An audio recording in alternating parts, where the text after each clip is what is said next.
সোনা শিগগিরই আয়, শিগগিরই আয়, পকোড়া হয়ে গেছে, খেয়ে নে। বল খেয়ে হেব্বি, খুব সুন্দর লেগেছে। আমার ছেলে টেস্ট করছে বন্ধুরা, হেব্বি লাগছে বলছে। কাম ব্যাক টু মাই শাশুড়ি বৌমার রান্নাঘর। আজ বানাবো এক নিউ রেসিপি, ক্ষেতের পালং শাক। পালং শাক তুলছি। নর্মালি পালং শাক দিয়ে যে এত ক্রিসপি পকোড়া বানানো যায়, পালং শাক, ক্ষেতের পালং শাক দিয়ে পনির পালং পকোড়া। কি সুন্দর পালং শাকগুলো, কচি কচি পালং শাক। শাক, ক্ষেতের থেকে তোলা পালং শাক।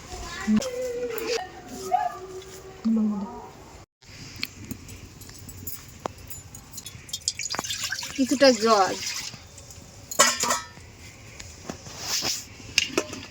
সামান্য লবণ,